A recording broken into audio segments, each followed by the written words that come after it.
welcome to This Must Be the Place. On this week's episode, we're going to talk about Powderhorn Pizzle, Powderhorn Park. Powderhorn Park neighborhood. Powderhorn Park neighborhood. Yes, we're going to talk about that one. Yep. And then we're talking about things that I love.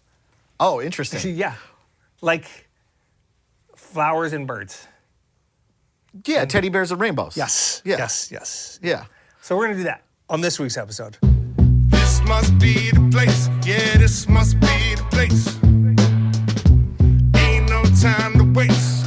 Ain't no time to waste. So whether you in Minneapolis or St. Paul, Bloomington to Maple Grove, from the east side to the west side, down south to way up north, let me hear you say, this must be the place.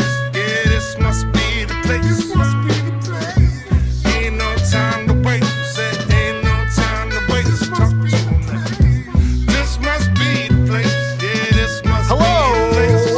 Hello, and welcome to This Must Be the Place, the only Twin Cities real estate and real estate adjacent podcast, where one of the hosts, thinks the Billboard topping 1998 hit R&B jam by Next called Too Close is about real estate encroachments. That's deep real estate knowledge. Do you know that song? Are you familiar? Is that baby when I'm grinding, I get so excited. Yeah, it's a good one. Now, I feel a little poke coming through. it's the on you. I have family that listens to this podcast, but it's a great song. Is it? Yeah, sure it is. They're from Minneapolis, you know. Next. Yes, no, I know. Yeah. I work with many artists that came up under them, and then There was three of them, I Tim believe. Wilson, who owns Urban Lights Records in St. Paul and University, had a record label, like stalwart record shop that has existed forever and still exists on University over by the Target, kind of by Hamlin. Sure. Yeah, he was really tied in with them from like a management perspective, and so shout out Tim Wilson, shout out Next, shout out that whole era of Twin Cities music. Yeah. And KG. Here's the other thing: KG wanted to sign me. Naughty by Nature wanted to sign me as a rapper. Oh, they were affiliated with. Yeah. So With Naughty by Nature. KG was their producer. Yes, that's right. So my connection with that runs super deep. With Next. I didn't sign because he wanted me to be a clean Eminem, quote unquote. Yeah. And I said, no, thank you. No, you were like, I'm a dirty Casey. You know? Therein lies the name of the episode. Yeah. I'm a dirty Casey. But I was going to say, because my family listens to this, maybe you can beep out a couple words here. Yeah. But I can't think of another or better song strictly about boners. Yeah, it really is about a boner. Yeah, man. I mean, the chorus is "You're making it hard for me." Yeah, there's no entendres. No. That's literal. Yes. It's about dancing in the club. I don't know why that it hasn't come to be known as the boner song. It hit #1 on the Billboard Hot 100 in 1998 by Next from Minneapolis. Yeah. Another Next story. Part of the reason I brought that up is because my wife's sister, Karen, shout out Karen, you know Karen, she was at a bar Okay. round about that time and got hit on by one of the members of Next. Oh, well, who wasn't an attractive woman in that era of the Twin Cities that didn't get hit on by And Next? she said I texted her last night because I was like, I think I'm going to do this bit to open the show about Next. And I was like, you got hit on, right? And she was like, yeah, it was at Brothers in downtown. Which, Brothers. Yeah, man. For those of you too young or not cool enough, Brothers was a place, man, right? All the right next to Target bouncers Center. were like frat boy whatevers, and they would just let my girlfriend's, my wife's, Your ex-girlfriend. my ex-girlfriend, her ex-boyfriend was a bouncer there, and they would go there to drink at the U when they were like 19 or whatever. Yeah. So they didn't get in because It's out First and 6th, first and somewhere 5th, around there, something man. like that, Yeah. It was a place. It was a place. It doesn't exist anymore? No? I think it was pandemic. Oh, okay, because I was going to say it did exist for a very long time. It was still around. Oh, yeah.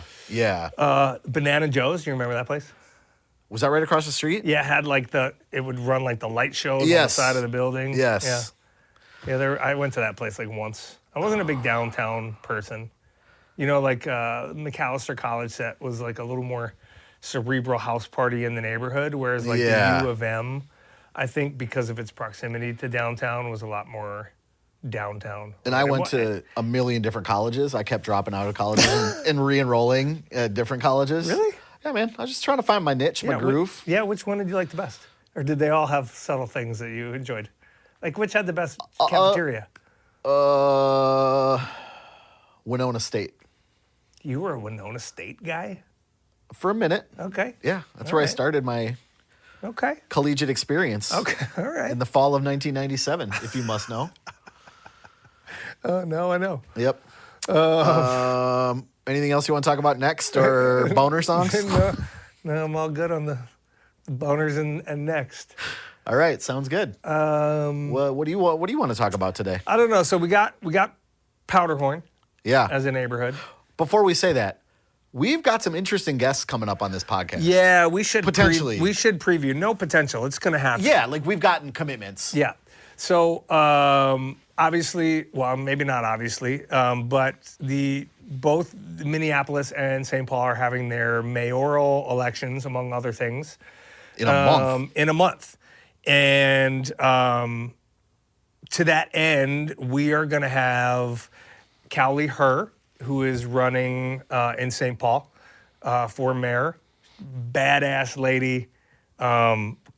You met her at a function. I met her at a function. Friday. I met her at a meet and greet, undecided, because Casey called me right afterwards, and he was like, "Oh my God, I'm in love."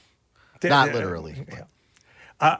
Well, yeah, with her ideas and, Yes, and her yes. her vision for the city, her ability to relate that and answer questions on the fly. Because I walked into this sort of meet and greet completely undecided about being undecided. I'll just be real with you. I was going to vote for Melvin Carter because, like, he's the mayor. He's been the mayor. You know, my political leanings are what they are, and so going red wasn't an option for me. No, right. And fine, you know, she blew me away. And after listening to her speak for 40 minutes and take questions, I am full on board for her. And immediately I thought we should get her on the pod. Immediately, actually, I thought I should tell her to go on John O'Sullivan's pod, 1 Hour Detours. And then I was like, because he just had Melvin Carter on. And then I was like, that's right. And then I was like, fuck that. Yeah, he's There's banned only anyway. one pod. Yeah. There's only one sanctioned pod in the Twin Cities. Yeah. And we all know what that is. And so she should come on this one. And she said she'd make it happen. And so I'm so excited to talk to her, just talk to her and get to know her as a person, but also talk to her about her vision for the city and her ideas on how to move St. Paul forward. Because as we know, like when we talked about on this a lot, like, you know, we joke about the St. Paul Minneapolis thing. Yeah. But, you know, St. Paul is been stagnant now for quite a long time. Especially downtown, right? Especially downtown. Yeah. But like in terms of the rent control idea, which she was against, which came to fruition for the reason she was against it. And it doesn't I'd have be to interested do to with, talk to her about that because it's a blind spot for me. yeah, for the amount of vacant properties in the city and how to get businesses and like go out and solicit and ask businesses to come to St. Paul. Yeah. It's not that St. Paul doesn't present a good option for these businesses. St. Paul doesn't ask businesses. They just assume they're going elsewhere. Right. Like Detroit, isn't that like a model? Like I don't know if that's something that she wants to do, but like that's something that Detroit did to kind of revitalize their downtown. Well, I'm not sure if that's her model. Like first of all, she's a brilliant woman, born in the mountains of Laos. Hmong woman who is just a state representative now. for like the McAllister, Mount Groveland area, all the way up sort of Summit. So we can talk to her about the Summit Avenue Regional Trail and get her thoughts on that. Talk about broader connection with like East Side communities in Como. And, and so I'm really excited to have her on. And so the second that we talked about that, because I think that's a huge guess, you were like, wheels started spinning in your head. Yeah. And you're going to have... And I reached out because Casey called me right after that meeting and was really impressed with her. Similarly, Minneapolis has their own mayoral election coming up. And we've got a 2-term mayor. I live in Minneapolis. Casey lives in St. Paul. As a Minneapolis resident, we have a 2-term mayor that is running again. And a lot of people aren't super thrilled with him, myself being one of them for whatever reasons. And there's many candidates that are running against him. The 3 main ones are Omar Fateh, who he got a lot of the headlines a couple months ago. Yeah, he did at the convention or whatever. But he's actually, you remember one of our first guests we had on was a buddy of yours that wrote a book, a Somali American. Abdurrahman. Abdurrahman. Yep. Yep. We had him on, and I remember at part of our interview, I asked him about Omar Fateh when Omar Fateh was kind of kicking tires and gaining a little bit of traction. I was like, what do you think? Do you know him? Do you know him? And he was like, yeah, I know him. And he was like, I love Omar. And so Omar Fateh is one of the candidates running. Jazz Hampton is another. And Dr. DeWayne Davis is the third. And I have a DeWayne Davis sign in my yard. So I reached out to DeWayne Davis's campaign manager, and I was like, hey, we have a podcast that is hugely successful. Hugely successful. You see, we joke about this, but if you extrapolate the data from what it's supposed to be, downloads representing approximately 10% or so of total listenership in terms of streams. Yes. And this podcast over the last year has been streamed well over 100,000 times. Okay. That's a thing. Yeah, it's a thing. 98,000 of them might be my mom. Yep. Anzie and who just called Debbie. me. Yep. But he agreed to come on. So That's he amazing. checked out our podcast. At least I don't know if Dwayne Davis checked out our podcast, but the campaign manager checked out our podcast. Because I hope you pointed them to a good episode. I did. I hand selected a couple of episodes to link to. Yeah. And he agreed to be on. So we're gonna have Dwayne Davis on.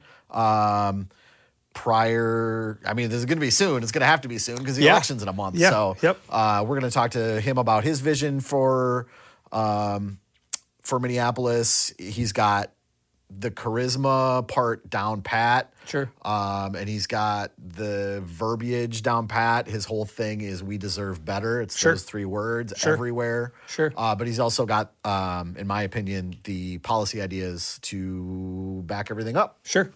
So we'll see what he has to say and take it from there. Yeah. So I'm excited for both of those because first of all, it's been a while since we've had a guest. But then to have 2 guests sort of back to back that are super timely in what they're doing and will have hopefully or have the capacity to have such a huge impact on, almost between St. Paul and Minneapolis, almost 1 million people's lives. That's amazing, and I hope we can help get their message out. Not because we need you guys, if you're listening, to like vote a certain way, right? But like the more you know, the more you know. Yeah. And I was never turned on to like hyper local politics, if I'm being honest with you. Sure. Like I follow national politics much more robustly than I follow like the mayoral race. Yeah. You look a little bit about who you like, but like really diving into it now and learning how things work. And how many people have to be involved and how many people have to come to the table and how bonding bills get passed and how finances have to happen and where tax money is allocated to. Like, yeah, man. It was really educational for me to allow me to do some thinking about maybe how those things can best work within our cities to make our cities a better place to live, to work, to enjoy yourselves and have great things happening from a restaurant or an entertainment perspective or a green space. Fully, dude. So super excited about that. And it's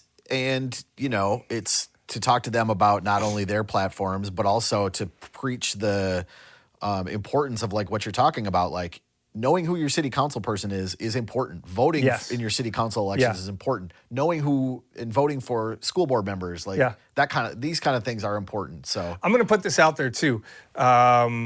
If any of you listening across any platform have questions that you would like either mayoral candidate to answer, whether in Minneapolis or St. Paul, please send them. This must be the place pod at gmail.com. This must be the place pod at gmail.com. Write your questions in. We will ask them directly to the candidates and get the answers that you want. So this is not only our chance to speak to these two candidates, but it's a chance for you to speak to them and get your questions answered for things that matter to you as constituents. So that's what I got for that.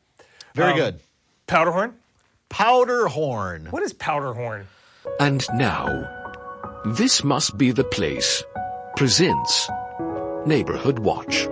I'm going to talk about it. Powderhorn, does that come from like a Civil War perspective of like the horn that carried the gunpowder, that like bite it off, dump it in the musket, powder it up? You're on the right track. You're on the right track. Was there a horn The in need hamster's of spinning on the wheel in your brain right now. talcum powder, like an ashy No. ashy ram You're cool. that used to live in that part of the city? You're cold. You were warmer before. Yeah, I'm out of ideas. Okay. So, first I'm going to say, much like our... Did we do a Longfellow episode? No, we were going to do a No, Longfellow. we were going to, but we already did a lot But of we the things. did a we Howe episode.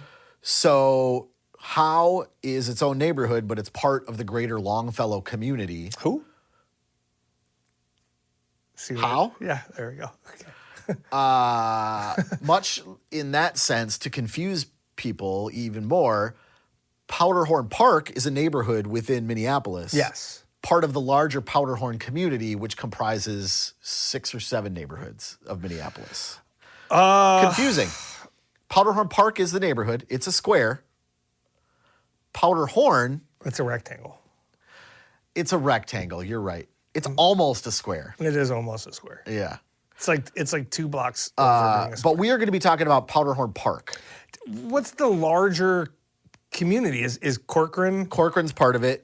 Yep. Central? Central, I believe, is part of it. It's, Okay. it's- Standish? Bancroft? Bryant. Bancroft is part of it. Bryant is part of it. Okay, so it goes south. It goes to like 35 and south. Yeah. Almost to like Oh, I don't know about. Northrop. Yeah, it doesn't go all the way to Northrop. Yeah. Okay. Anyway, so Powderhorn Park, the name Powderhorn comes from what Casey's talking about, like an old Civil War powder horn. Like it looks like an animal's horn, but that's like they put gunpowder in it, I right? was right. But it's because Powderhorn Lake Looks like that. used to be shaped just like that And now it's a softball field. until And like, the north yeah. the north part of the lake they filled in with Yeah. water like 150 years ago. Yeah. Or whatever. But before then, it was shaped just like a powder horn. Yeah. Well, that's awesome. Yeah. So Side note, shout out Sasha. Baron Cohen. Sasha is a local artist, Southside guy who's been kind of in the community forever. Super thoughtful, sort of like just brilliant dude, well traveled all over the world. Who's shooting a documentary film about Powderhorn Park, and I'll put the link in the description. And he just released his first trailer, and his idea is like the 4 seasons of Powderhorn Park, and he talks about like the May Day parade. Hell yeah. And like, so it's gonna be a really cool. He's got some really cool footage and drone shots of the park. I didn't realize that park is massive. It's a massive city dude. park. So I'll link that again, but shout out Sasha because timely that he just sent me his first trailer last week, and he does some of the I sound can't in wait to here. watch it. Yeah. I've loved Powderhorn since I first started occasionally hanging out there and going to events there and continue to love it. And let me ask you this. What you know about Powderhorn? I don't know a ton about Powderhorn besides the May Day parade, and that like half of my favorite people in Minneapolis are like from Powderhorn. It's like when I think of what a South Sider is. Yeah, that's what you think of? I think of Powderhorn, man. That's awesome. Think of like fucking free. It feels like Portland. Feels like dude. It feels like That's so well put. Right? Like it feels like it's like Portlandia. It's it's like hippie art. I don't want to be weird, but like, and I say this tongue in cheek, but and I don't mean to be a dick about this. It's just fucking like crunchy ass white people and like woke ass black people and like a melding pot of like just art and culture and community and politics and community and front yard memorial fires for people that have passed within the community and were like cultural sort of freedom fighters, and like it's just such a good vibe in the South Side, and so welcoming and open to people. And so it's funny to me as on the real estate side of it, when people are always like, "Oh, I hear bad things about Powderhorn," or like, bro, like I think it's just the metal-clad, fire-breathing cars, and people are like a little scared away by it. Like, go meet and talk to these people that live in the community, man. It's one of the fucking most vibrant, amazing communities in Minneapolis. That's so interesting that when you think of the South Side, you think of Powderhorn. I think that's really cool because I am from within Minneapolis, so it's interesting to get, because some people think of the South Side, they think of Uptown. Some people think of South Minneapolis, and they think of Linden Hills or something, and right? that's all part of it. That's all South Minneapolis. Powderhorn to me is like the epicenter. Yeah. It's like where the more whitewashed versions of that exist, right? Like the Hiawatha neighborhood. Not Hiawatha. That's a neighborhood. It is a neighborhood, but that's not what I'm talking about. Linden Hills, right? Yeah, Linden Hills. Linden Hills embodies some of the ethos of Powderhorn, right? But it's like the much wealthier and more whitewashed version of it. So it's like the most raw, authentic, original version of what I think of as a South Side, as an outsider, as a South Side thing. And I could be totally wrong. Sort of has its origin in there's something in Powderhorn. There's something about the word authentic with Powderhorn that I don't get with some other Minneapolis neighborhoods. Not to say that Linden Hills is inauthentic. But I think the core nucleus of Powderhorn is those things you were talking about: community, and authentic, right? And arty and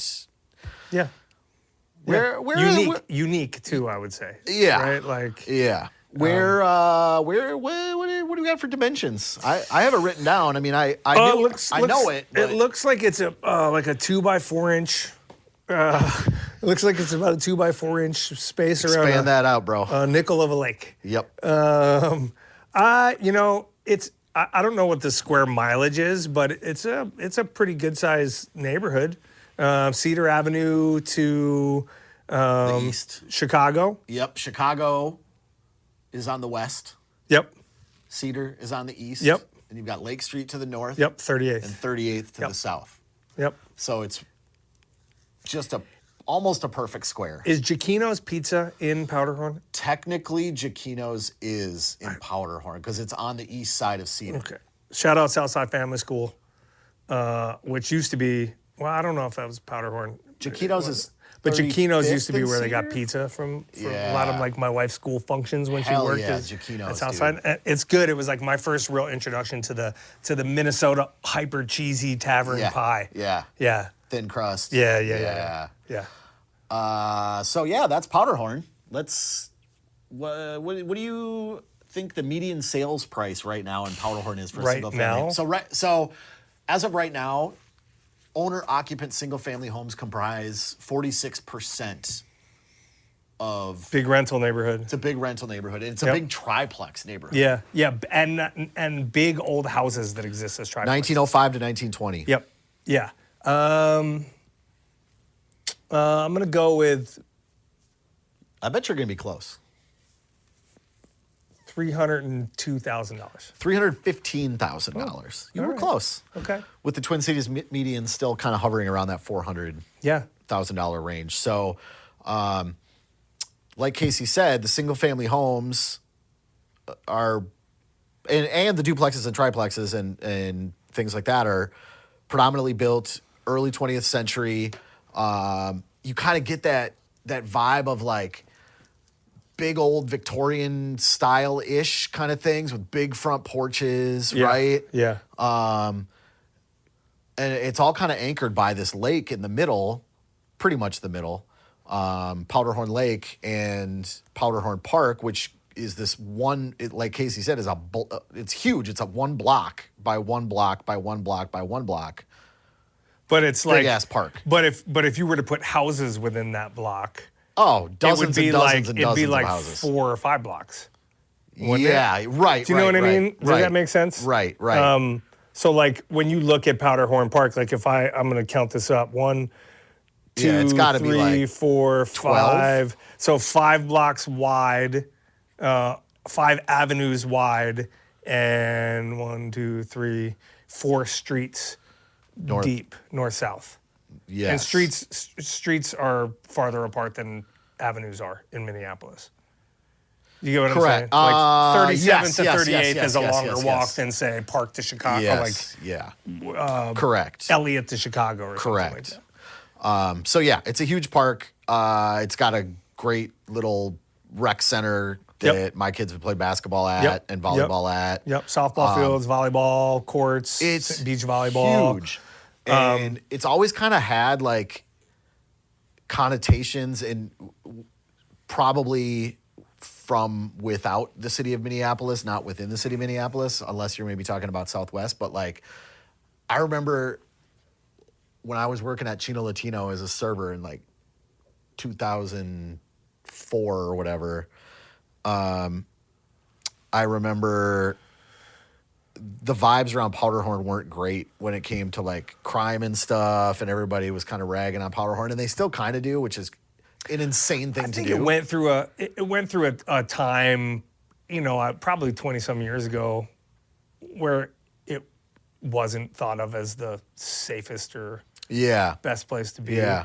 But I do think a lot of that comes from people who, it's like whisper down the alley or the telephone game. You hear one thing, Yeah. you see one thing on the news. However, I worked with a dude at Chino Latino, another server named Marcus. Shout out Marcus. Yeah. I don't know where he is these days, but he lived in Powderhorn. Yeah. And he came to work one day, and he had a black eye. And I was like, Marcus, what happened? And I didn't know where he lived at the time. And he was like, oh, I got home from work last night, and there was a naked dude in my bedroom. And we got in a fight. And I was like, where do you live? He's like, Powderhorn. And so that was because at the time I lived in St. Paul, so I Sure. didn't know much about Sure. Minneapolis at the Sure. time. Definitely not Powderhorn. So that was my connotation for a long time. Yeah, I mean, I think Powderhorn's come a long way over the last Oh, 30 yeah. years. Yeah. I think the cities in general have come a long way over the last Totally 30 years. right. But yeah, with any city, there's neighborhoods that are course. more desirable. Or Yeah, not, and but he was like, he was just, that's just what happened. Yeah. He tried to hit me, and I punched him, and he left. Yeah. I would would like to see a video of that whole Oh, man. situation. Can you imagine? Like a movie clip of what happened, cut to clip, a reenactment. But on the real estate side of things, I kind of looked back at the last 6 months Yeah. to see what properties in Powderhorn have sold, and Yeah. if you can find, it's hard to find a home starting with a 4 in Powderhorn. Yeah. And if the houses that in Powderhorn that have sold for $425,000, Yeah. they'd be $1 million in Linden Hills. Yeah. These are updated to the Yeah. nines, beautiful, stunning. Yeah. but also maintaining the character of that 115-year-old house. There's some really on, like, close to the lake. I was going to say there's some just on the south side of the lake on like 12th and 14th Avenue. Yeah. That are exactly what you're talking about. Yeah. The beautiful Victorians that would be, you know, maybe double the price if they were in parts of like Summit Hill or Linden Hill. Or something like that. For sure. And the park is right there to be walkable to. And again, like, it's no joke when we talk about, I don't think many neighborhoods elicit that response from me. And it wasn't a forced response. Like, the community feel is it's palpable. Like, it's real. And so if that's what you search for there, yeah, you're going to deal with a little more shit than you probably would in other neighborhoods. That Yeah, in Fulton or whatever. But on the flip side, like, you get a lot more, man. You get a lot more characters in and out of your life, good and bad. You do. You get a lot more vibrancy and art and just. And speaking to that, I want to talk really quickly about the Powderhorn Art Fair that I go to every year. Yeah. My family goes to every year. I think there are two things, and this was one of them that you have to talk about when you talk about Powderhorn. Yeah, and because like real ones know the Powderhorn Art Fair is like. You just went to that. I was just a while ago. Yeah, it was a couple months ago. Yeah, I went. Do we bike there this year? We usually bike there. No, we took the bus this year. That's right. We took the city bus. Shout out the city bus. It was great. Okay. Yeah. But like real ones know the Powderhorn Art Fair is like, that's the art fair to go to. Whereas like the suburbanites will go to the Uptown Art Fair to say they went to Minneapolis once in their lives. Yeah. No offense, suburbanites. You have your own strengths. But the Powderhorn Art Fair is packed with people and booths and food and vendors and like art of all different kinds. Yeah. And some of the coolest, nicest artists. Yeah. Very LGBTQ plus friendly. Yeah. With the vendors that they have and the artists that they choose to work with. Yeah. Some really, really great, cool art. And it happens every year and it gets bigger and bigger every year. And I just love it. I love the art fair and just you basically do a lap around the lake and that you hit up every single art tent, whether it be jewelry or crafts or pottery or paintings or T-shirts or whatever else. It's just great. I just love it. George Floyd Square. Yeah. That's right on the corner Yeah, so of 38th in Chicago, right? It is. It's on the is? northeast corner. So George Floyd Square is the demarcation point of 4 different neighborhoods in Minneapolis. Mm-hmm. But what was Cup Foods, what is now Unity Foods, yeah. where he was killed outside of, Yeah. that is technically Powderhorn Park. Sure. Yeah. So George Floyd Square is technically Powderhorn Park. Yeah. That's a cool, I mean, it's pretty cool. I just drove through it the last time we were down there because we were on our way from somewhere headed back south. Yeah, because 38th is a main east-west thoroughfare. Yeah, we were going south. up Chicago. You were going up Chicago. Yeah. Okay. Or down Chicago, however you want to say it. Sure. And it's still like a powerful place to just kind of be through. It is. But I wanted to talk since you brought it up, about George Floyd Square very briefly, just because it's been a thing on 38th in Chicago for 5 years now. And it's like a permanent thing. They should make it permanent. Well, that's what I was going to talk about. So like Mayor Fry and some other decision makers want to keep it how it is, but make it so that it can be easily closed down on important dates. And when you're talking about the roundabout itself? Yeah, they want to make it more of like a roundabout, like a proper roundabout, right? And like do the work necessary. Yeah. They're going to have to replace some pipes anyway. It would be a major thing no matter what. Yeah. And the business owners around there want that too. Yeah. However, the community, not only but largely led by Marcia Howard, who used to be a teacher but now commits herself full time to George Floyd Square. Yeah. She's there every day. Yeah. She has like meetings and prayer circles there twice a day, one in the Sure. morning, one in the afternoon. Community members that have been asked and that live right there, they don't want that. They want a pedestrian mall. So they basically want On Chicago or 38th? on Chicago. Huh. So just north of Chicago and 38th, right in front of, on the west side of Unity Foods, it would basically be like a cul-de-sac Yeah. that would end right there. So it would basically be a T. So if you're coming up north on 38th and if you're coming up north on Chicago, sorry, yeah. and you hit 38th, Yeah. that would be a T, and it would stop there. And you'd have to turn, how many blocks would it run for? Just one? Just one. And I mean, I'm down with that. They did it for the fucking Kmart. yeah, and it's the one Kmart block. was way more than one block. It's one block, man. And, Yeah. and there are other things, and like I'd be down for either, quite honestly. But Yeah. like to me, you have to You have to think what about the it and community, do it right. You have to do what the community wants, right? And yes, like, is it smart for a city to shut down a major thoroughfare where you'd have to turn around, maybe traffic studies or whatever else? Probably not. But at the same time, there's so many other thoroughfares within that, like. Right. You've got Bloomington there and Cedar there. And if the community doesn't, like, so the people that I'm thinking about, the people that live on Elliott or Columbus, on either side of right? Chicago. If they're down with it in that block stretch, then why not? And Because from what I gonna understand, hold they're the down with it. Yeah, and if they're gonna deal with the brunt of the traffic and whatever that does, Yeah. you know. So I think you got to default to what the community wants in there because I think either so would be too. amazing. I think so too.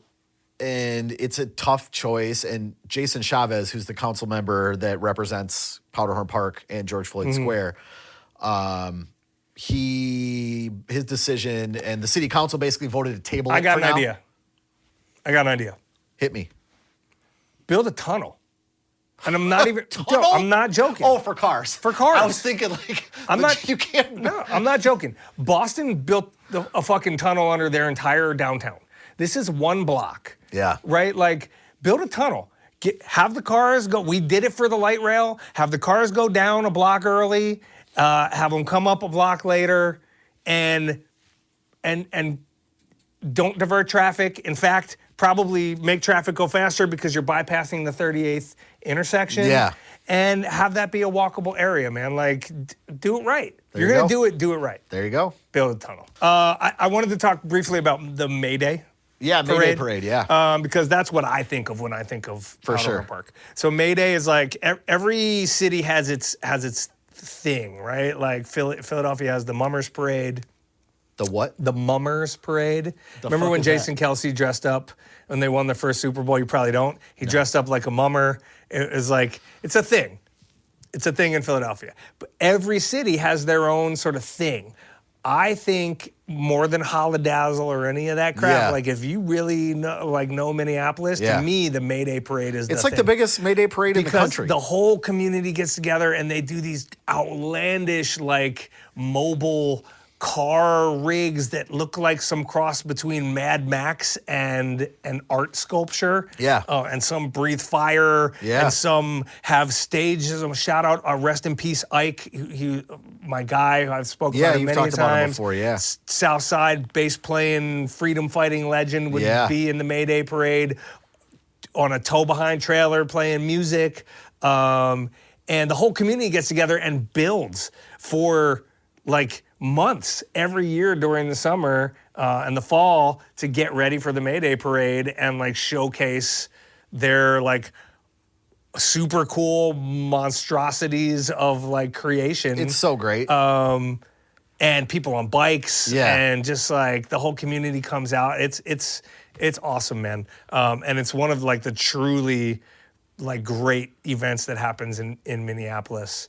And speaking of your buddy who does or who's gonna do the documentary, like Yeah. seasonally or whatever. Yeah. That's the thing in the spring. Yes. That's it. Yep. So it started in 1974. Yeah. So it's pretty long running. Before Yeah. I was born, coming up on 50 years. I believe this is the 50th, the year of it. 74. This will be No, 52. 52. We're over Next 50. year. Yeah. And it just recognizes like a lot of, it does it in a cool way that recognizes a lot of different cultures, like a lot of indigenous cultures to the area. Yeah. Like some Norwegian, Some old- Scandinavian old European stuff. shit, yeah. So it like does a really good job of weaving the sort of cultural makeup of Minneapolis, particularly that neighborhood, like this tapestry of cultures that create the cultural makeup of the neighborhood, and it showcases all of them really well, but in a super South Side way.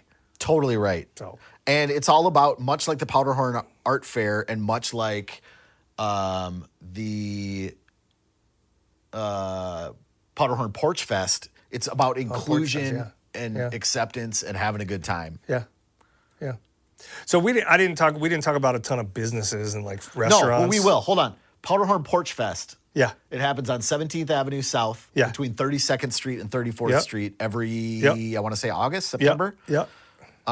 Anyway, they feature prominent, varying musical styles of different musicians. Yeah. Beer, food trucks. And almost every house participates, and it's so cool. And it's what it sounds like. Yeah.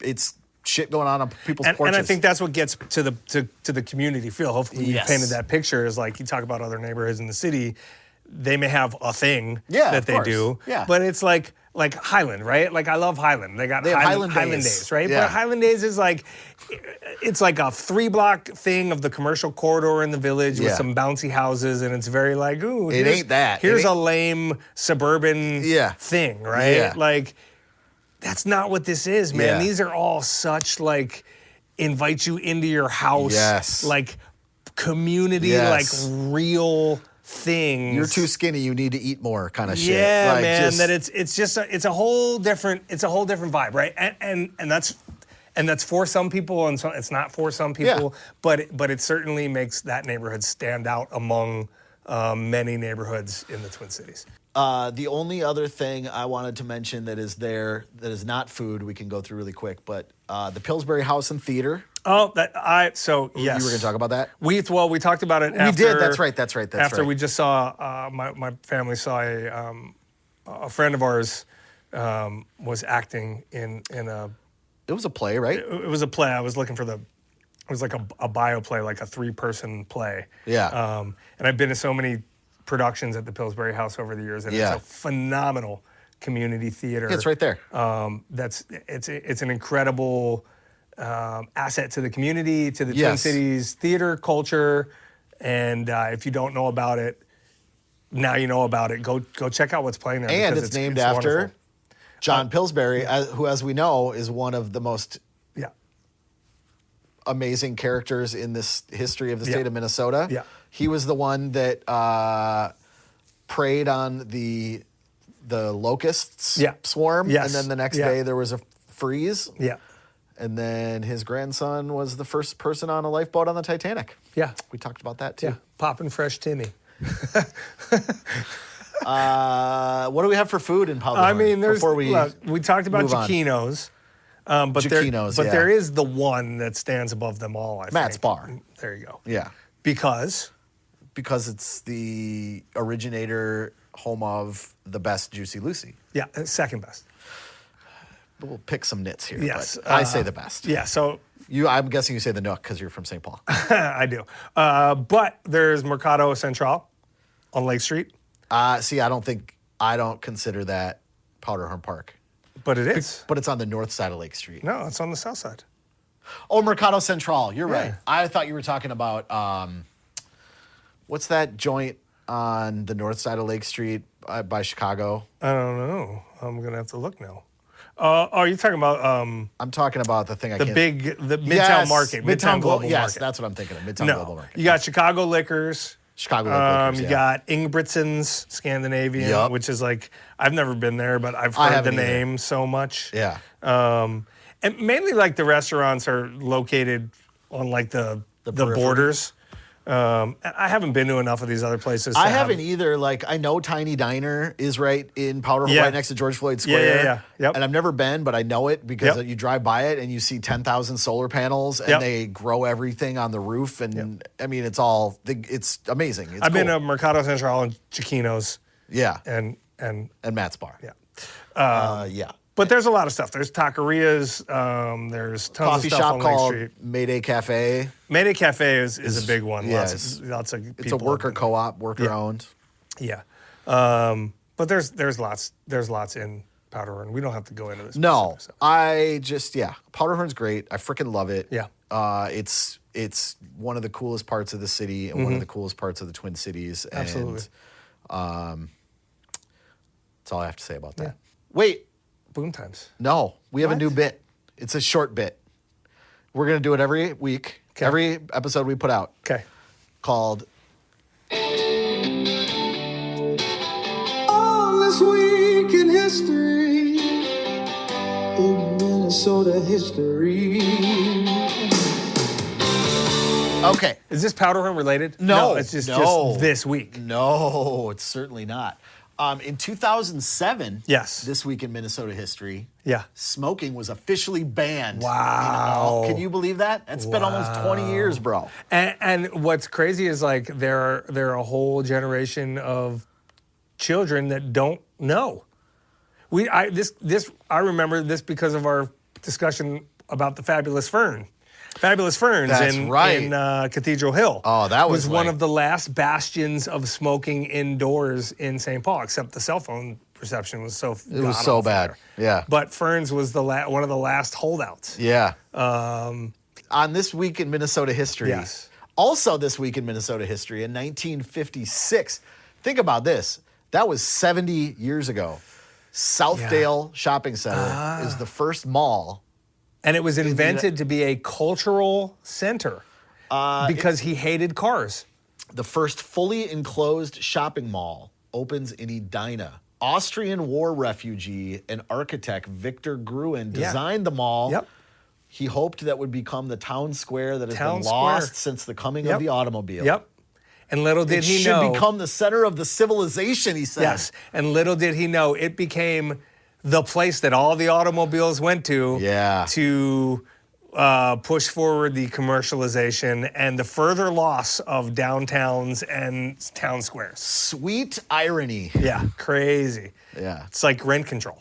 That's right. Yeah, and like the idea was Sweet very irony, good yes. and altruistic, but the but you think reality, about the real- unintended consequences. Yep, collateral damage. Some Yes, might call it. sir. Yeah. That has been This Week in Minnesota History. That's good. That's I a good like bit, this. right? I do like this. Yeah, okay.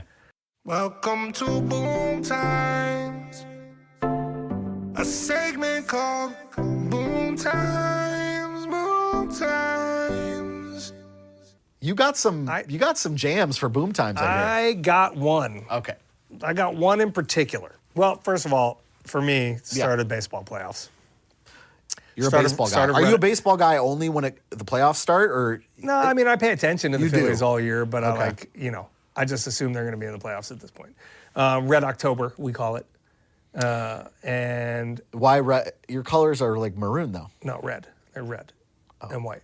Okay. I mean, they can be maroon and gray. They can also be I think of powder blue and maroon. I think of Mike Schmidt, and I think like maroon, powder and white blue and pinstripes. maroon. Yeah, but they're also red. Oh, So, okay. but the whole stadium goes red. And it's Red anyways. October. That started off with a dud because they lost game one after their Sorry, bye. buddy. But the one I really wanted to talk about was two things. Did I talk about Pearl Jam are running? no one battle after another? You talked to me about it on the phone, but we have not talked about it in this So I forum. got two movies. We'll start with one battle after another. I've not heard a negative thing about this P.T. movie. Anderson, Paul Yeah. Thomas Anderson. Yeah. It was amazing. Yeah. If I have one complaint, Yeah. and it's a minor complaint, is maybe it could have used a tighter edit and lost 10 minutes off the back end of the movie. It's like 2.5 hours, right? Yep. Yeah. But beyond that, it was phenomenal. Sean Penn should win an Oscar. I think it's going to win all the awards. I think Benicio del Toro was incredible. I forgot he was in it. He was on Saturday Night Live too. As a cameo. Chase Infinity is a killer name, and she was incredible. There's someone called Chase Infinity. Yeah, she's plays Leonardo's daughter. And Leonardo DiCaprio was incredible, like in a Big Lebowski, Jeffrey Lebowski kind of way. Yeah. Like just unexpected humor and hilarity. And my wife and I, as we were watching it, during a certain scene, we're like, I can't believe they let this movie come out. I can't believe the current administration let this movie come out. And the funny part about it is, though, it's been in the works for many years. Many administrations. Oh, right? okay, yeah. So, but it's so poignant. Yeah. As to what's going on today in this very like Black Panther kind of like freedom fighter kind of way. Yeah. But also like this thrilling yet funny comedy action. I cannot wait car to see it. chase. Like just such a good movie. I'm trying not to give anything away. No, don't give anything away because I can't wait to see it. But it is a fantastic movie. Like 10 out of 10, go see. We'll watch it again when it comes to streaming services. Great movie. And I hadn't been to the movies in a really long time. Yeah. And I like seeing movies in the movie theater. Yeah. This is one of those movies I think you see in a movie theater. And the bigger the fucking screen, the better the experience. Well, I'm waiting for it to come to the Riverview. Yeah. Because that's pretty much the only place I go see Yeah, movies. it'd be really good there, man. Yeah. Really good. That's awesome. I got another one, but you go with yours. I have. Well, first I wanted to say, we talked about Task last week, and not the most recent episode, which came out last night, which I haven't seen. I didn't see that one yet. We didn't see that one. Just the most recent episode before that, last Sunday, has one of the best lines ever delivered by Martha Plimpton, who I love. Martha Plimpton. She's like the detective boss that was in Beautiful Girls. Oh, yeah. And I think she was of her in as 200 Cigarettes. Yeah, she's in the Goonies. And she's in the Goonies. Right. But she has a line that I had to write down in this thick-ass Pennsylvania accent. She goes, I prefer not to stand up there looking like a smacked ass. I don't know what that meant. But I paused it, and I was like, my wife was like, what are you doing? I'm like, I'm dying laughing. Is she the leak? I don't know. Seems like it, but I'm sure she's not. Got to be a twist, right? There's a twist. She's not.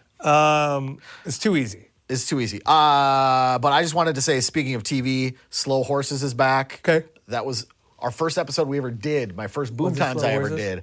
Talked about Slow Horses. I never made it through the first season. Oh my God. Too slow. We're on season 6. It's too amazing. slow. Gary Oldman. I'll go back to it. Oh my God. It's I so know good. you liked Old And Man. The Lowdown is a brand new series starring Ethan Hawke. Okay. Turns out Ethan Hawke I fucking love Ethan Hawke. He's great. And it's a great show, and I love it. I watched the first 20 minutes of it and was like, can't do it. We don't have the same taste because you No, like. I can get. I feel like I need to go back to it, but when it's too slow to develop, right off the bat, I was like, why are you stealing like a thing on a wall? And like, I don't particularly like your character right off the bat, and I don't know. But I've read good things about it, so I'll give it some time. Sometimes if it doesn't grab me right away, I'm too quick to say. What's that no. show that you liked that I said I didn't like, and then I got shit for it on the internet in the comments? Ted Lasso? Yeah, I don't like Ted Lasso, but what's the one with Catherine O'Hara and Eugene Levy? Schitt's Creek? Yeah, awful. Great show. Yeah, see, we don't like show. the same things. Great show. What else you got? Weapons. Sarah and I, my wife and I, my ex-girlfriend and I, who later became my wife, we just watched that on Friday night. Weapons. Saturday night. Just watched it last night with my kids. Yeah. My daughter didn't want to go to sleep in her room. Dude. Immediate classic. It was great. Immediate classic. Yeah. Immediate horror classic. Yeah, we watched it Saturday night. So we watched it one day apart. Great movie. Yeah. Everybody was great in it. Josh Brolin was great. Yeah. I don't know her name because I always think of her as Julia Garner. I think of her as The curly blonde hair. Yeah, I think of her as God damn it, Marty, because she was in the Ozarks. I didn't like that show either. What is wrong with you, dude? What's wrong with you? What's wrong with you? She was great in that show. She was great in this movie. The chick from Uncle Buck, who was Aunt Oh my Carol God. or whatever. I'm glad you picked that up because I was going to say. My wife was like, that's a chick from Uncle Buck. Well, not only that, her name in Uncle Buck was Shanice Kobylowski. Whoa. How do I know that? I don't know. Because she owned Kobylowski Tires. Yes. I'll tell you what. She was also in Field of Dreams. Phenomenal movie. Loved every part of it. I loved the ending. Dude. I was just like, When the principal came running down to the oh guests, my God. I was like, what is happening? Yeah. Because at first I thought that was in her mind. It was unbelievable. Yeah. It was so freaky and Yeah. great. Yeah. And it wasn't as scary as Bring Her Back, which I talked about last time. No. It wasn't. For me, it wasn't. Yeah. It wasn't as scary, but like I think the overall movie was just so It was really well good. done. Yeah, I'm a fan. Yeah, so Weapons, great movie if you're into horror, if you're into suspense, if you're into like an instant classic in my mind. Yeah, it was good. Yeah. So that's what I got. We agree on that. Yeah. That's all I got. That's what we got, man. Thanks for joining us this week. Please be ready for these next episodes. Again, Yeah, if you have any Kaohly, questions. her, and DeWayne Davis. yep, St. Paul and Minneapolis mayoral candidates. This Send us must your be questions. the place pod@gmail.com. Yeah. So until next time. This must be the place. Yeah, this must be the place. Ain't no time